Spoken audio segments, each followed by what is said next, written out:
বুড়িমা, বুড়িমা কি হয়েছে? আমি তো কিছুই বুঝতে পারলাম না। আমি তো ঘুমিয়েছিলাম, তুমি তো আমাকে বাইরে নিয়ে আসলে। কি হয়েছে আমাকে বলো। কে আমাদের বাড়িঘর জ্বালিয়ে দিয়ে গেছে? বাবা কোথায়? তোর বাবাই এমনটা করেছে। তোর বাবার জুয়া মদের নেশায় এতটাই পাগল হয়ে গিয়েছে, আমি যখন তাকে টাকা দিতে অস্বীকার করেছি তখন থেকে আমার সাথে ঝামেলা করে চলছিল। আমার বাবা এমনটা করেছে? আমি কোনোভাবেই ভাবতে পারছি না। তুমি নিশ্চয়ই মিথ্যে বলছো। এতদিন আমি তোকে একটা কথা বলিনি, তোর কাছ থেকে লুকিয়ে রেখেছি। কি কথা আমার কাছ থেকে লুকিয়ে রেখেছো? বলো বুড়িমা। আমি বলেছিলাম তোর মা দুর্ঘটনায় মারা গেছে। আসলে তোর মা মারা যায়নি, তোর বাবাই তোর মাকে হত্যা করেছিল। এটা এটা তুমি কি বলছো বুড়িমা? আমি তো কোনোভাবেই বিশ্বাস করতে পারছি না। এখন এটাই বিশ্বাস করতে হবে। বাইরে প্রচন্ড ঠান্ডা, এই ঘরে আজকে তো আর আমরা থাকতে পারবো না। চল পাশের বাড়িতে গিয়ে দেখি তারা আমাদের একটু সাহায্য সহযোগিতা করে কিনা। আচ্ছা ঠিক আছে, চলো বুড়িমা।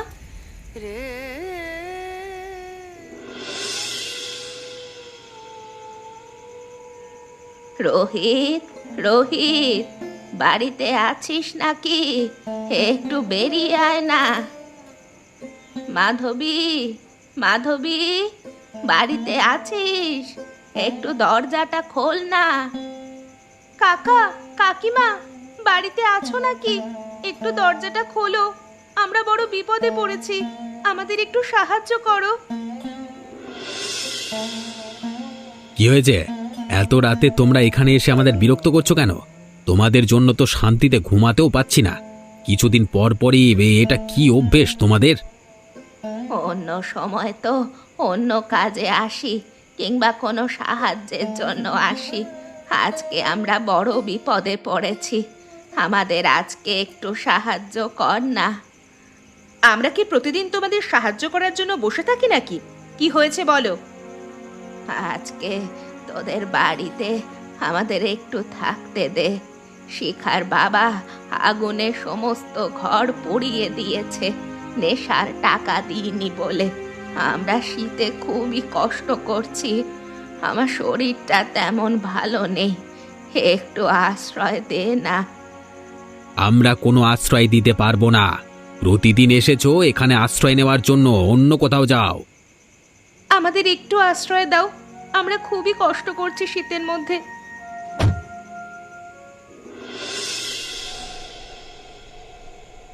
এত শীত আমি কোনোভাবেই সহ্য করতে পারছি না। আমার একদম পা হাত সবগুলো অবশ হয়ে গেছে, মনে হচ্ছে এখনই মারা যাব। কয়েকটা বাড়িতে তো গেলাম, কেউই তো আমাদের সাহায্য করতে চাইলো না। সবাই এত রাতে আমাদের তাদের ঘরে জায়গা দিতে চায় না। চাইবে কিভাবে? এত রাতে গেলে তারা হয়তো মনে করে আমরা চোর ডাকাত সাথে নিয়ে গেছি। সবারই তো নিজের একটা ভয় আছে। ভয় আছে সেটা তো বুঝতে পারলাম, কিন্তু এখন আমাদের কি হবে? এত কষ্ট করছি দুজন মিলে। পাশে তো একটা বাড়ি আছে, সেখানে যাবে নাকি? তারা হয়তো ভালো মানুষ, তারা সাহায্য করবে হয়তো। এখন আর এখান থেকে বের হওয়া যাবে না রে, বাইরে বৃষ্টির মতো কুয়াশা পড়েছে, ঝোড়ো হাওয়া বইছে, এখান থেকে আমি আর এক পাও দিতে পারবো না। আমার শরীরটা ভালো লাগছে না রে। এখানে আমার তো প্রচন্ড কষ্ট হচ্ছে, আমি এখন কি করব বলো? মনে হচ্ছে মরেই যাব। আমারও তো অনেকটা কষ্ট হচ্ছে, কি করব কিছুই তো বুঝতে পারছি না। আচ্ছা ঠিক আছে, আমার এই চাদরটা তুই গায়ে জড়িয়ে নে, তাহলে তোর আর একটু গরম লাগবে। আমাকে যদি তুমি এই চাদরটা জড়িয়ে দাও তাহলে তোমার কি হবে? তোমার তো অনেক ঠান্ডা লাগবে। আমি বুড়ো মানুষ, আমার শরীরে অনেক গরম, আমাকে নিয়ে তোর চিন্তা করতে হবে না। তুই চুপচাপ বসে থাক, সকাল হলে দেখি কি করা যায়।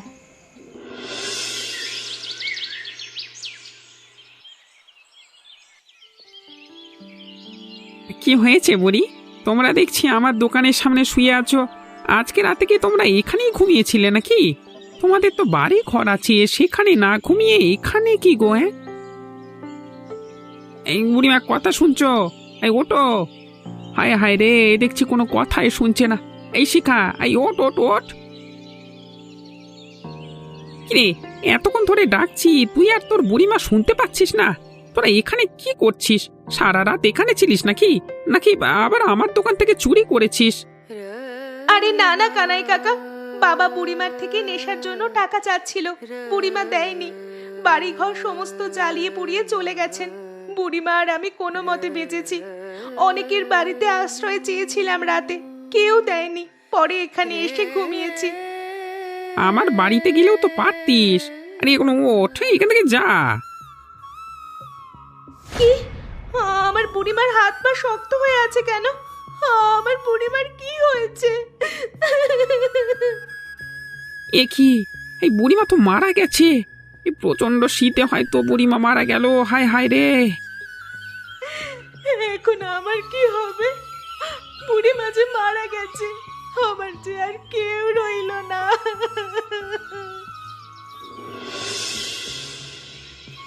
শিখার তো কোথাও যাওয়ারও জায়গা নেই। আমরা শিখাকে নেই, তারপর দেখি কি করা যায়। বুড়ির দেহটার শেষকৃত্য সম্পন্ন করতে হবে তো সবাই মিলে। আর আপাতত শিখাকে আমরাই রাখি। এটাই ভালো হবে। তোমরা যেহেতু শিখার দায়িত্ব নিয়েছো, খুব ভালোই করেছো।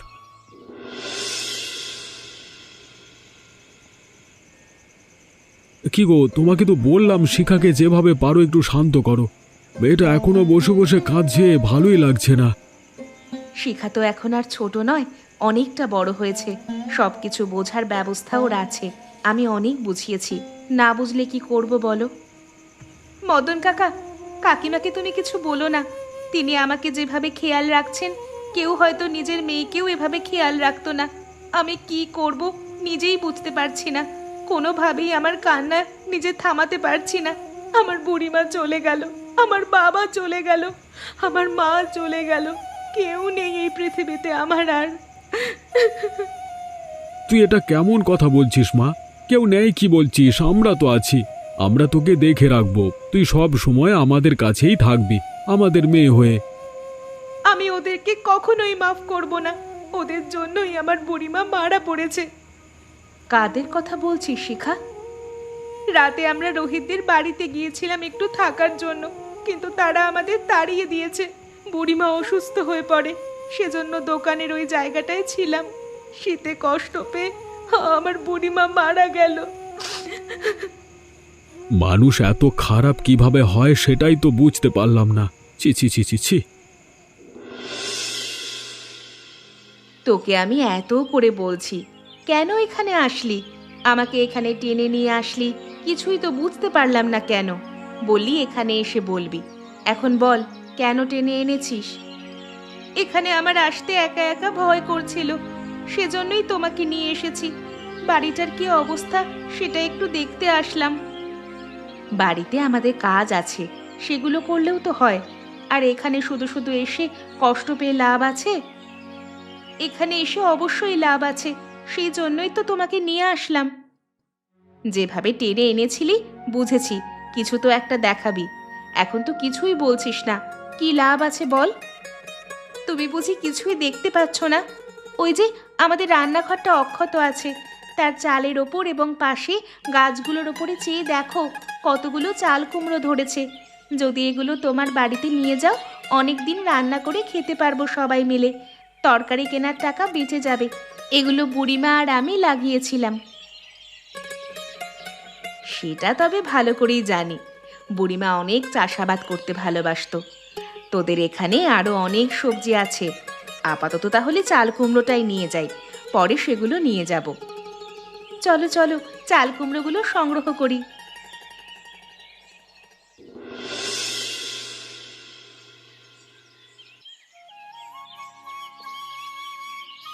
কি গো গিন্নি, কি করছো? আজকে কি রান্না হবে, কি দিয়ে খাবো দুপুরে? আজকে আমরা চাল কুমড়ো তরকারি খাবো। দেখছো না আমি চাল কুমড়ো কাটছি, চাল কুমড়োই রান্না করব। চাল কুমড়ো কোত্থেকে পেলে? আমাদের তো চাল কুমড়ো নেই। আমি আর শিখা মিলে ওদের পোড়ো বাড়িতে গিয়েছিলাম। বুড়িমার থাকাকালীন সেখানে অনেকগুলো চাল কুমড়ো গাছ লাগিয়ে দিয়ে গেছেন। অসংখ্য চাল কুমড়ো ঝুলে আছে, আরো অনেক সবজি সেখানে আছে। তাহলে তো ভালোই হলো, মাঝে মধ্যে এনে খাওয়া যাবে। আমি তো অনেক বড় হয়েছি, নিজের ভালো মন্দ বুঝতে পারি। আমি একটা জিনিস চিন্তা করছি, তাই তোমাদের একটু বলতে চাচ্ছি। তুই কি বলতে চাচ্ছিস বলে ফেল, এত আমতা আমতা করবার কি আছে? বুড়িমা আমাকে অনেক কিছু শিখিয়ে গেছেন। তোমরা আমাকে নিজের মেয়ের মতো ভালোবেসেছো, সেটা আমি বুঝতে পারছি। কিন্তু আমার বুড়িমা আমাকে চেয়েছে সবসময় আমি যেন নিজে কিছু করি। বুড়িমা আমাকে চাল কুমড়ো দিয়ে বড়ি বানানো শিখিয়েছে। আগে বুড়িমা সেটাই করতো। বুড়িমার স্মরণে আমি সেটা ধরে রাখতে চাই। এটা তো ভালো কথা, তুই চাইলেই করতে পারিস, সমস্যা কি? এখান থেকে যাচ্ছি না, তবে তোমাদের মেয়ের মতোই থাকবো, সব সময় আসবো। আমাদের যে রান্নাঘরটা আছে, তোমরা দয়া করে তার পাশে আর একটু জায়গা বাড়িয়ে ছোট একটি ঘর তুলে দেওয়ার ব্যবস্থা করো। আমার তো তোকে নিয়ে চিন্তা হচ্ছে, তুই পারবি তো? ওকে আটকিও না, ও যেটা করতে চাচ্ছে সেটা করতে দাও। যদি কোনোটা না পারে সেটা আমরা সাহায্য করব, এটাই সবচেয়ে ভালো হবে। তোমাদের এত ভালোবাসা, এর ঋণ আমি কোনোদিন শোধ করতে পারবো না।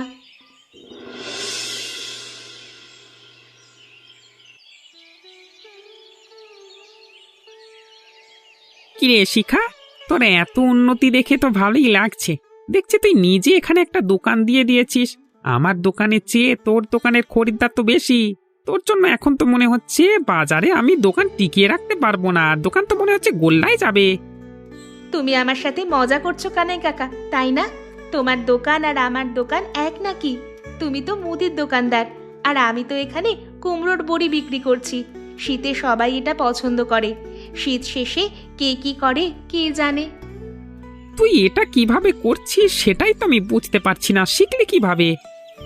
এটা তো আমি বুড়িমার কাছ থেকেই শিখেছি। বুড়িমা আমাকে অনেক কিছু শিখিয়ে দিয়েছে।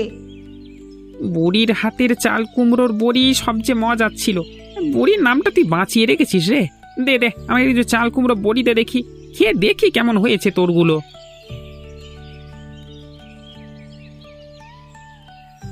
এ তো দেখছি বুড়িমার হাতের সেই স্বাদ ফিরে এসেছে। হ্যাঁ, দোকানটাও তো দিয়েছি বুড়িমার নামে।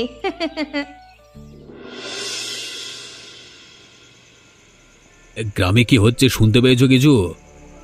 আমি কি তোমার মতো গ্রামে হেঁটে বেড়াই নাকি? আমি তো সবসময় বাড়িতেই থাকি। গ্রামে কি হয়েছে সেটা আমি খবর রাখছি নাকি? আমি তোমাকে একটা ভালো কথা বললাম, তুমি অমনি তেলে বেগুনে জ্বলে উঠলে। হ্যাঁ, আর যাও যাও, তোমার সাথে কোনো ধরনের কথাই বলবো না। হয়েছে, আমি তোমার সাথে তেলে বেগুনে জ্বলে উঠিনি। আমি তো আর গ্রামে গ্রামে ঘুরে বেড়াই না, সেজন্য জানি না কি হয়েছে। তুমি আমাকে জানাও, আমি জানতে চাই। বুড়ির যে নাতনি আছে না শিখা, ওই যে আমাদের এখানে সাহায্যের জন্য এসেছিল, সেই শিখা নাকি বাজারের মধ্যে দোকান দিয়েছে চাল কুমড়োর বড়ি। সবার মুখে শুনছি খুব ভারী মজার হচ্ছে। যদি ভারী মজাই হয়, তাহলে অবশ্যই তুমি আমার জন্য নিয়ে আসলে না কেন? আমি নিজে তো খাইনি, তোমাকে নিয়ে কালকে খাওয়াবো, সেই জন্যই তো বললাম আর কি। আচ্ছা ঠিক আছে, কালকে সকালেই আমাকে সেখানে নিয়ে যাবে এবং খাওয়াবে। আচ্ছা ঠিক আছে, তোমাকে নিয়ে যাব। আমি জানতাম আমি যদি আগে ভাগে খেয়ে আসি তুমি আমাকে কথা শোনাবে, তোমার কথার জন্যই আমি যাইনি। সব সময় এরকমটাই করবে, না হলে আমার কথা শুনতে শুনতে মরে যাবে। এখন ঘুমাও, সকালে যাব, সেখানে গিয়ে আমরা চাল কুমড়ার বড়ি খেয়ে আসবো। দেখবো কত মজার হয়। বুড়ির মতো কিছুই হবে না, বুড়ি তো মরেছে, নিশ্চয়ই ছাইপাশ বিক্রি করছে।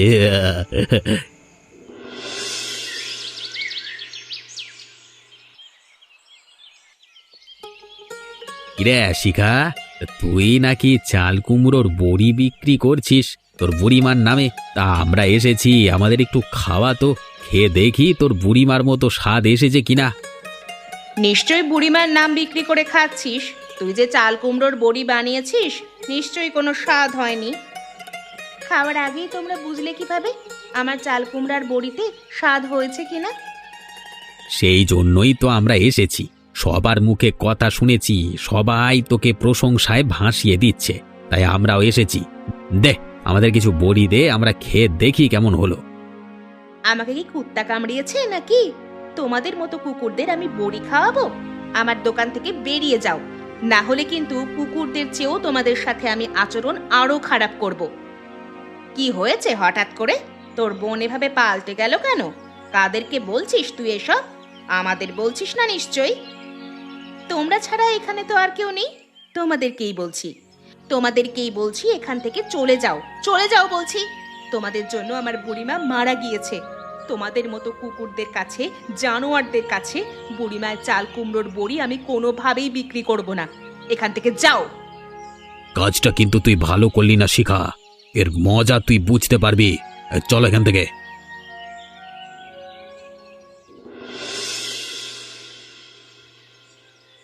কাকু কাকিমা, আসো আসো। কদিন ধরে আমার এখানে তো আসছোই না। আমি যে দোকান দিয়েছি সেখানেও তো তোমরা এখন আর যাচ্ছ না। কি হয়েছে তোমাদের? কদিন ধরে আমার শরীরটা তেমন একটা ভালো নেই, সেজন্য বাইরে বের হইনি। তাহলে তো আমারই ভুল হয়েছে। তোমার শরীর খারাপ, আমি সে খবরটাও নিতে যাইনি। আমার যাওয়া উচিত ছিল। আমি এদিকে চাপে ওদিকে আর যেতে পারিনি গো। যেতে পারিসনি তাতে সমস্যা নেই, কিন্তু তুই যা করছিস এটা কিন্তু মোটেও ঠিক হচ্ছে না রে শিখা। কি ব্যাপারে বলছো কাকা? আমি তো বুঝতে পারলাম না। আমি আবার কি করলাম? তুই কি করেছিস নিজে ভালোভাবেই জানিস। গ্রামের সবাই এটা নিয়ে কথা বলছে। তুই নাকি মাধবী আর রোহিতের সাথে প্রচণ্ড খারাপ ব্যবহার করেছিস। তোর দোকানে ওরা এসেছিল, তাড়িয়ে দিয়েছিস তাদেরকে। তারা কত বড় খারাপ মানুষ সেটা আমি ভালো করেই জানি। তাদের কাছে আমি কোনোভাবেই বুড়িমায়ের কুমড়োর বড়ি বিক্রি করব না। তোর যে তাদের উপরে ক্ষোভ আছে সেটা আমরা বুঝতে পারছি রে মা, কিন্তু গ্রামবাসী সবাই এটা নিয়ে কথা বলছে। তাদের কাছে বিক্রি না করলে বলে দিবি যে বিক্রি করব না। এভাবে ওদেরকে অপমান করা তো ঠিক হয়নি বল। যখন ওদের মতো মানুষের জন্য আমার বুড়িমা এতটা কষ্ট করে মারা গেছে, তখন কই ছিল তোমার এই গ্রামের মানুষ? তখন কেউ কিছু আমাকে বলেছে, সাহায্য করেছে? ওদেরকে কি কেউ কিছু বলেছে? এখন এসব কথা তোমরা আমার কাছে বলবে না। তোমরা এসেছো ভালো কথা, রান্না করেছি, আমার সাথে এখন খাবার খাবে। আমি এখনো খাইনি। এত রাতে তুমি আমাকে টেনে হিঁচড়ে কোথায় নিয়ে যাচ্ছ সেটাই তো আমি বুঝতে পারছি না। এত করে জিজ্ঞেস করছি, তুমি বলছো না কেন বলো তো? রাতে তুমি এমন চেঁচামেচি করছো কেন? তোমার চেঁচামেচি শব্দ শুনে গ্রামবাসী সবাই চলে আসবে। তুমি কি করতে চাচ্ছ সেটাই তো আমি বুঝছি না। তুমি কি আমাকে মেরে ফেলতে চাচ্ছ? আবার চেঁচাতেও নিষেধ করেছো কেন বলো তো? নিশ্চয়ই আমাকে মেরে ফেলবে, তাই না? পাগলের মতো কথা বলো না তো। তুমি আমার বউ, তোমাকে আমি মারবো কেন? আমি তো তোমার জন্য আরো প্রতিশোধ নেওয়ার জন্য যাচ্ছি। কি? তুমি আমার কাছ থেকে প্রতিশোধ নেওয়ার জন্য যাচ্ছ? আমি তোমাকে কথা শোনাই বলে তুমি আমাকে রাতের আঁধারে মেরে ফেলবে, সেজন্য প্রতিশোধ নেবে? আমি কার পাল্লায় পড়লাম? তোমাকে যে সেদিনে শিখা অপমান করলো, ওর দোকানের দিকে যাচ্ছি। আগুন দিয়ে ওর দোকান পুড়িয়ে দেব। ওরা এত বড় সাহস আমাদের অপমান করে! ও বুঝতে পারিনি কাদের সঙ্গে পাঙ্গা নিয়েছে। ও আচ্ছা, এই ব্যাপার। এটা তুমি আমাকে আগে বলবে না? তাহলে তো আগেই আমি বুঝতে পারতাম। চলো চলো, তাড়াতাড়ি চলো, এই প্রতিশোধটা নিতেই হবে। আমাদের অপমান করেছে না? আমি তো তোমার ওপরে রেগেই ছিলাম, তুমি তখন কিছুই বলনি, চলে এসেছো। আমি তো অপেক্ষায় ছিলাম চোখ বুঝে কোপ মারবো বলে।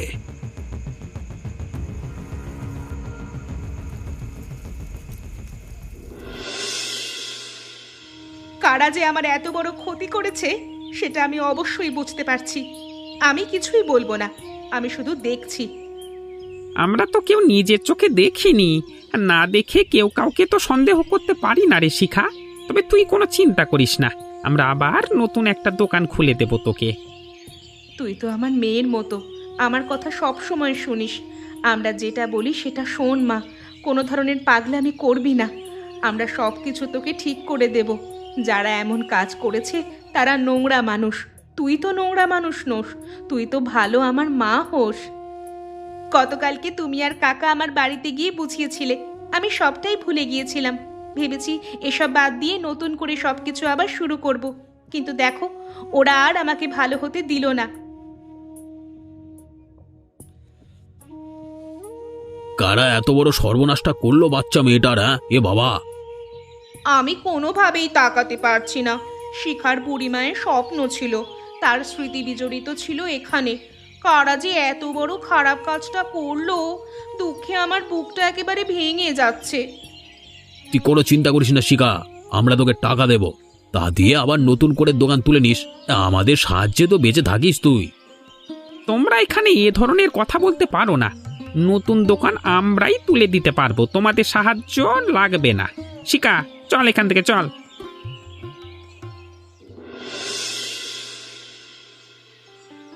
রাতে অনেক চেঁচামেচি শুনেছি, কিন্তু শীতের রাতে এত কষ্ট করে এদিকটা আসা হয়নি তো। আমাদের বাড়ি অনেক দূরে হওয়ায় এদিককার আওয়াজ ওদিকে যায় না। কিভাবে কি হলো কিছুই তো বুঝতে পারছি না। মনে হচ্ছে তো একটা দুর্ঘটনা।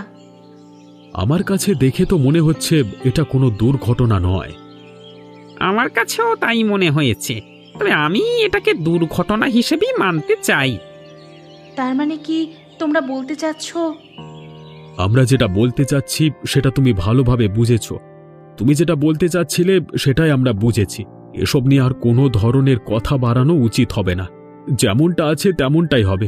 গ্রামে যদি পুলিশ আসে, সবাই এক বাক্যে দুর্ঘটনা বলেই বলবে। কিন্তু শিখাকে তো দেখতে পাচ্ছি না। শিখা কোথায় চলে গেল? আমি ওর বাড়িতে সকালেই গিয়েছিলাম সবার আগে। শিখা বাড়িতে ছিল না, মনে হচ্ছে গ্রাম ছেড়ে কোথায় চলে গেছে। শিখা এভাবে চলে যাবে এটা তো মানতে পারছি না।